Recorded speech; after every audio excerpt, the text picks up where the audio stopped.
de Portavoces se reunirá esta tarde para definir fecha y hora en la que se debatirá la admisión o no de la moción de vacancia presentada contra la presidenta Dina Boluarte. Las bancadas de izquierda son las que promueven esta moción de vacancia que buscan destituir a la señora Boluarte por presunta incapacidad moral. Los congresistas de izquierda responsabilizan a la jefa de Estado por las muertes ocurridas durante las protestas de diciembre y enero tras el intento de golpe de Estado del expresidente Pedro Castillo.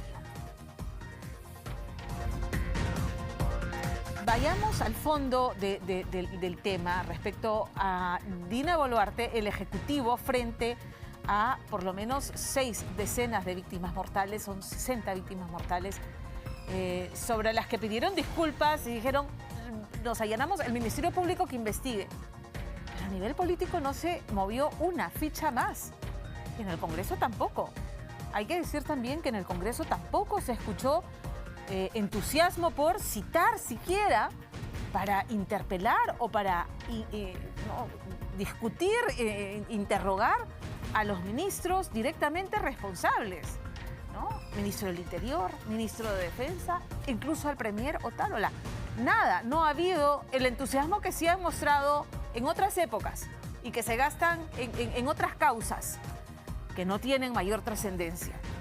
Entonces, hoy la izquierda que tanto denostaba de las mociones de vacancia que una y otra vez se promovieron en el Congreso contra Pedro Castillo, hoy con entusiasmo hasta abrazan este mecanismo que lo más probable es que no encuentre eco porque no alcanzarían los votos, no tanto para admitirla, sino quizás para ejecutarla.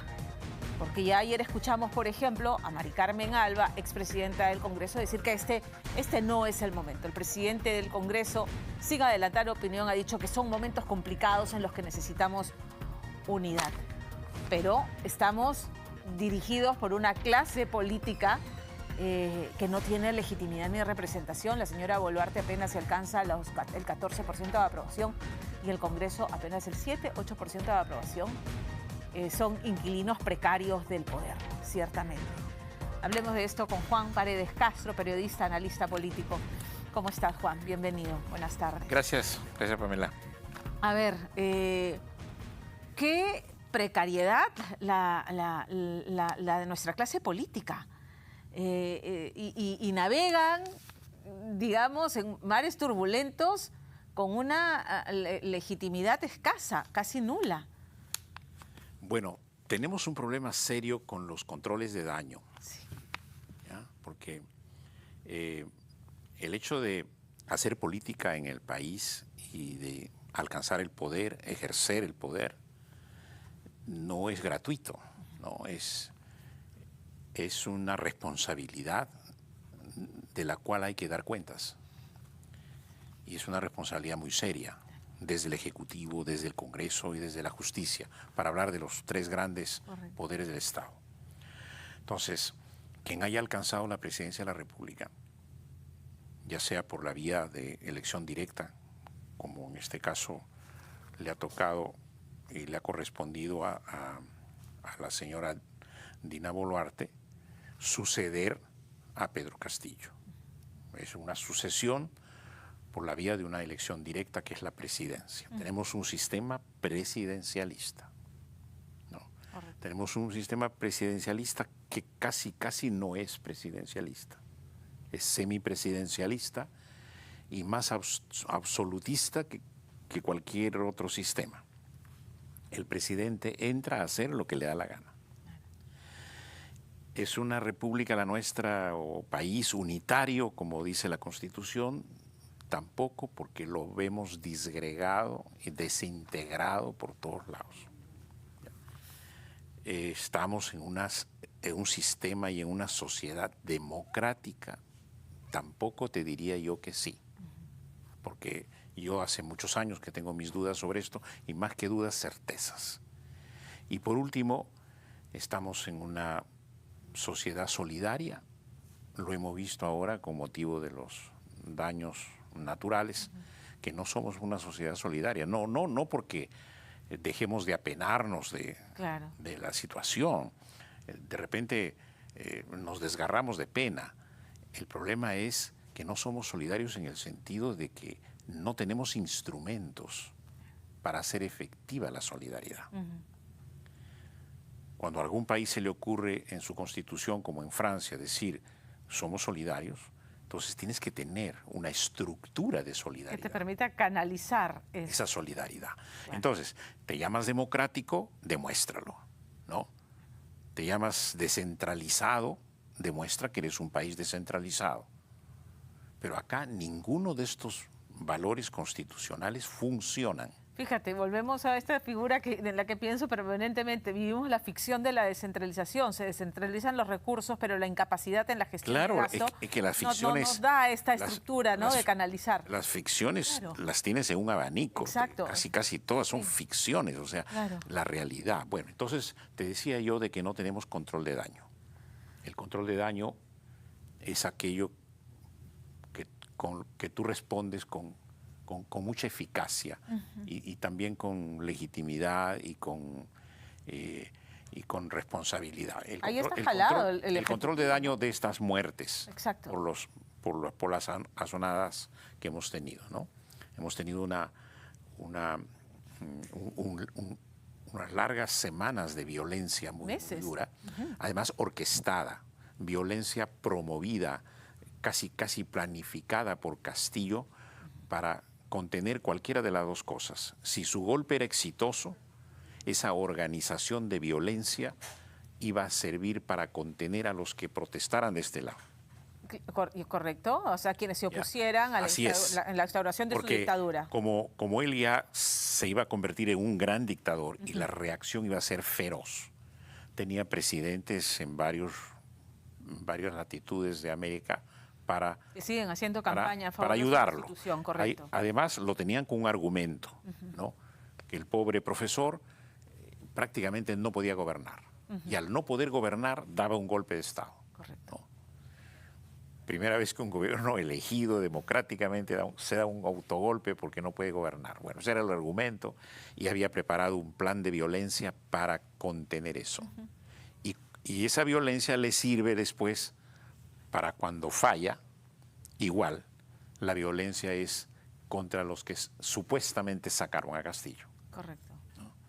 Bueno, sea cual fuere la violencia, pero un sistema democrático que no es autoritario, no es autócrata, no es una tiranía. No puede pasar por agua tibia 60 víctimas mortales. Tiene que saber cómo enfrentar la violencia. Como lo han hecho hace poco los franceses, ¿no? Hablo de los gobernantes franceses. Bueno. Se han comido un sapo gigantesco de violencia. Correcto. Pero no sé qué han hecho, pero no han presentado bajas. Tampoco en Brasil, que fue un par de jornadas también, ¿no? De intento de toma de... Claro que acá, hace mucho tiempo, que no hay un trabajo para manejar ese tipo de revueltas. El Ministerio del Interior ha sido tan zarandeado. ¿Cuántos ministros del Interior han pasado durante el gobierno de Castillo? Claro, porque no hemos buscando blindarlo a Castillo y no dedicarse al sector. Hace mucho tiempo que no tenemos continuidad institucional, policial. Correcto. ¿No? Quizás la militar está de alguna manera ahí, su continuidad relajada. Menos zarandeada, menos manoseada. Y desde que le aplicaron el Código Penal de que pobre del militar que siquiera sueñe con hacer un golpe de Estado. Están prohibidos hasta de soñarlo porque tiene 35 años de cárcel y demostrativa en la cárcel que están cumpliendo todos los que gestaron el golpe del 92. Correcto. Creo que todavía hasta ahora no han salido. No. ¿Ya? Entonces, ni de Bari, que está ese fue, por ejemplo, un control de daño real y efectivo, el de Paniagua del año 2000. Ajá. Correcto. Fueron todos a la cárcel.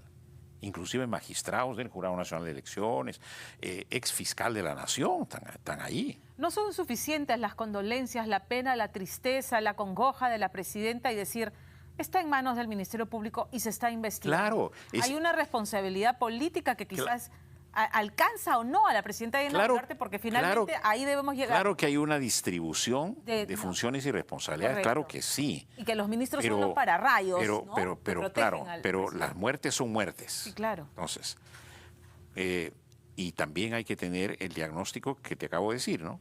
fue una violencia provocada, planificada e inclusive envenenada gravemente, porque esto también hay que estudiarlo a fondo, ¿no?, por la infiltración terrorista, no solo en el aparato del gobierno, sino en la estructura de la violencia, Sí, correcto. con todo eso. Pero en un sistema democrático tú tienes que saber cómo manejas eso.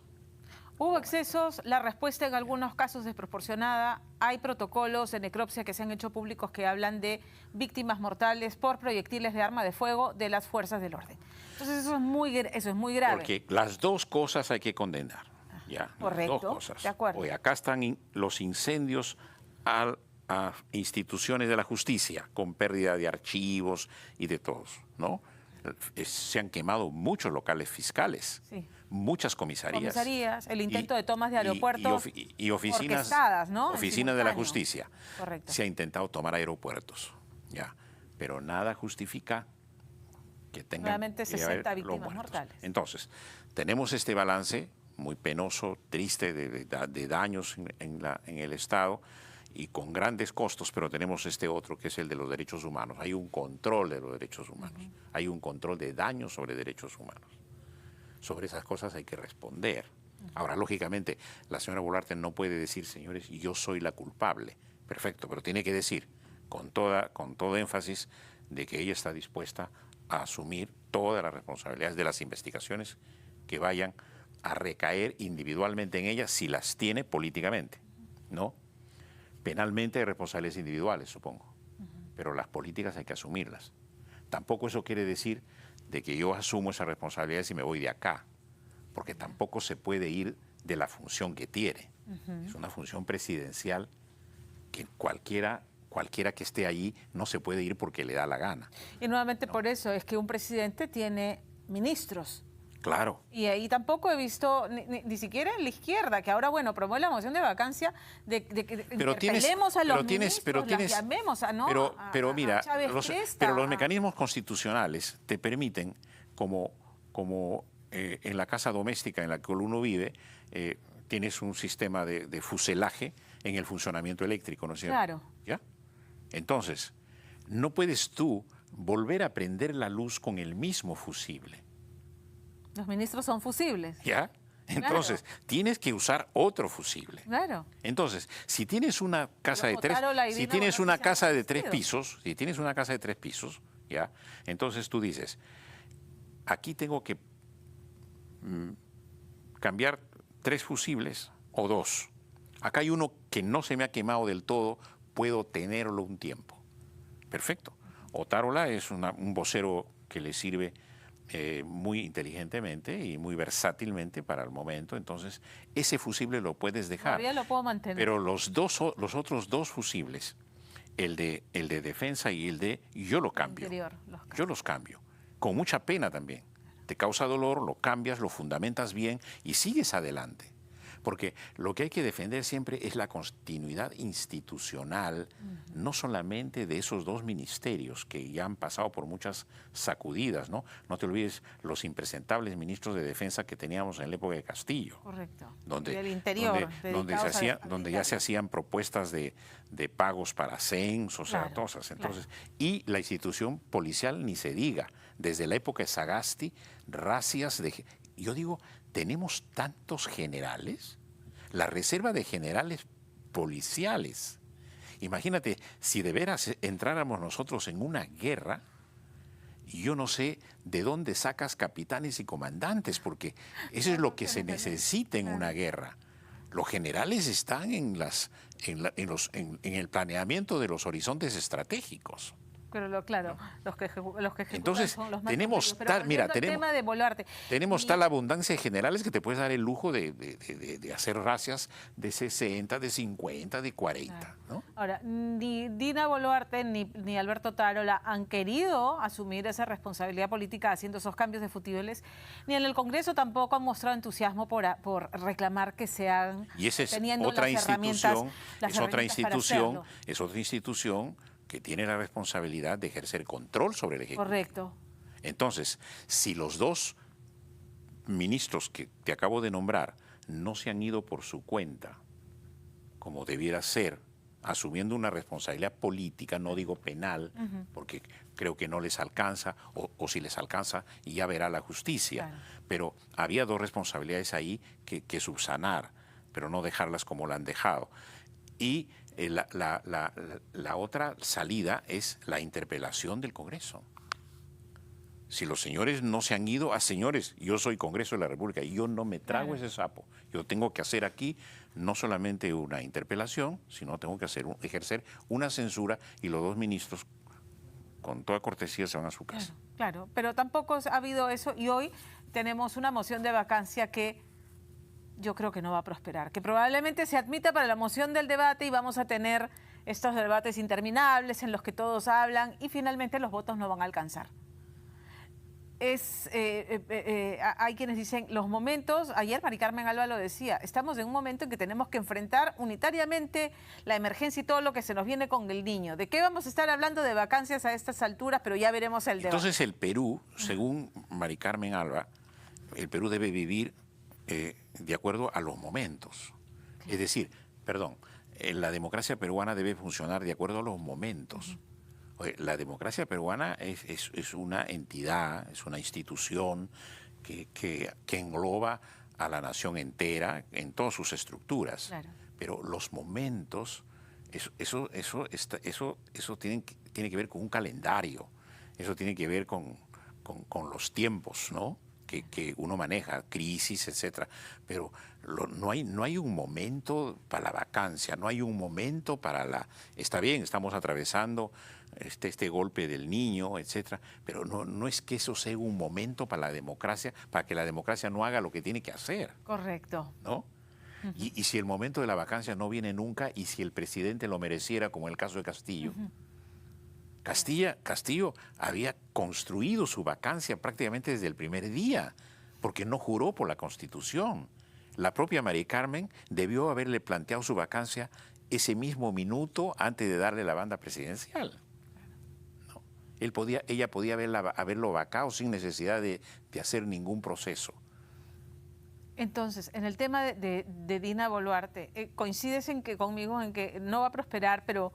el señor Flavio Cruz ha dicho, bueno, esta es la primera, porque podrá vender la segunda, la tercera. Ahora la izquierda está en el plan de vamos a continuar, ¿no? No, porque los controles de daño están viciados. Los controles están viciados. O sea, en primer lugar, más que un momento de vacancia, lo que tienen que haber es argumentos de vacancia, razones de vacancia. Hay razones para vacar a la señora Boluarte por este tema en el que está en un dime y diretes con un señor procesado, que es al mismo tiempo un colaborador eficaz. Tampoco los quiero desestimar, porque gracias a los colaboradores eficaces llegamos a muchas cosas. Claro. Pero la colaboración eficaz tiene un curso muy discreto para poder llegar a los de arriba. Claro. Pero ahora resulta que los de arriba se acogen a la colaboración eficaz para afectar a los de abajo. Y los de abajo son perseguidos. Claro. Entonces, Shimakuru y compañía, creo que no lo pronuncio bien, están ahora más bien siendo perseguidos. Más que colaboradores eficaces, son perseguidos. Entonces no saben qué hacer. Y en su desesperación van atacando a quienes pueden atacar. Y si alguna vez hubo una especie de convivencia partidaria con la señora Dina y ahí hay muchas cosas que aclarar, se tendrá que aclarar. Pero que hagan una investigación en el Congreso. Que hagan una investigación, que profundicen. Claro, ahora, pero la moción de vacancia que se discute es por las víctimas mortales en las marchas. Seguramente luego van a promover por la víctima mortal. La de Shimabukuro y todos estos aportes de campaña y los dimes y diretes. El asunto es que nuevamente estamos en este tema de las mociones de vacancias, debates que no conducen a nada. Claro, porque la izquierda tiene también que lavarse la cara, ¿no? Entonces ellos... el jabón que tienen que usar ahora es el que no usaron con Castillo, ¿no? Correcto, correcto. Entonces, para ellos ahora es, además, la odian a muerte, pues. Claro, con sangre en el ojo, no. Y yo imagino a Castillo retorciéndose en la Diroes viendo que Dina Boluarte... Pero mira, esta izquierda que Dina Boluarte podría llegar al 2026. Esta izquierda es la que ha hecho naufragar todos esos ímpetus de adelanto de elecciones. Claro. ¿Ya? y prácticamente mintiéndoles y mintiéndoles a todo el mundo, ¿no? De que sí, sí, sí, pero en el fondo no se iban a ir nunca. No, claro, ni la ¿no? izquierda ni la derecha, Así nadie es, quiere irse. así Y es. entonces, la posibilidad de que Así se es. queden al 2026 es real, Así es concreta. Hace rato. Hace rato. Por simple aritmética, Sí, claro. yo creo que Dina Boluarte sabía que tenía que llegar hacia el 2026. Por eso es que yo en algunas columnas le dije que no perdiera el tiempo y que preparara su plan de gobierno y ejerciera su mandato como debe ser y nos presente un país ordenado, seguro y confiado para cuando tengamos que recibirlo. Correcto. ¿Todavía está tiempo de hacerlo? Yo creo que sí, yo creo que sí. Así como pasó todo el tema de las movilizaciones y pasamos esta ola de violencia que hemos vivido y que puso al país en jaque, todo este tema político de las vacancias y de querer apartar a Dina Boluarte va a pasar, pero ella tiene que construir gobernabilidad hasta el 2026. Ella tiene que construir gobernabilidad. Hacer que la democracia constitucional que tengamos nosotros no tenga ya más alteraciones, que no tenga más alteraciones, pero para eso se necesita también una vocería fuerte. Yo creo que entre ella, Otárola y algunos otros ministros más, creo que ha hecho buenos nombramientos en el Estado, ¿no? Mejores, muy de lejos respecto de Castillo, pero tiene que ser muy exigente con el cumplimiento de los servicios del Estado que son los más afectados. Si tenemos una crisis de gobernabilidad, en lo primero que se siente es en los servicios. Sientes que el transporte no te funciona. Que la seguridad ciudadana. Que la seguridad ciudadana, nada. Y que salud, nada. Entonces, es allí donde tiene que concentrar su trabajo. Los colegios se caen a pedazos. ¿Ah? Educación. No llega el material educativo. Así es. Los colegios cayéndose a pedazos. Entonces, allí es donde tienen que concentrar su exigencia de gobernante, ¿no? Ella tiene que ser la vigilante de que esas cosas se cumplan. Ahora, el Congreso se queda, este Congreso con 7% de aprobación se queda, y que cuando se debatía la posibilidad del adelanto de elecciones se concentraban en debatir la forma en que podían reelegirse, porque esa era su preocupación inicial. Pero entonces, si están hasta el 2026, se tienen que generar las condiciones para que la oferta política sea mejor, de mejor calidad. Mira, este presidente que también tiene su plazo, ¿no? Sí. Todo presidente del Congreso tiene su plazo, pero en ese plazo corto, mediano o en lo que le quede. Le quedan pocos meses, ¿no? Hasta julio, ¿no? Hasta julio. Bueno, ¿qué puede pensar Williams de acá hasta julio? ¿No? 3, 4 meses. ¿Ya?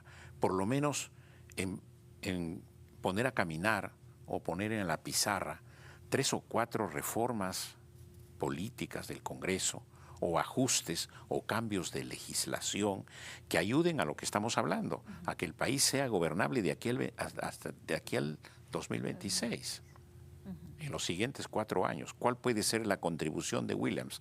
Más allá de tener que administrar estas crisis de tumulto de todos los tiempos, ¿no? Correcto.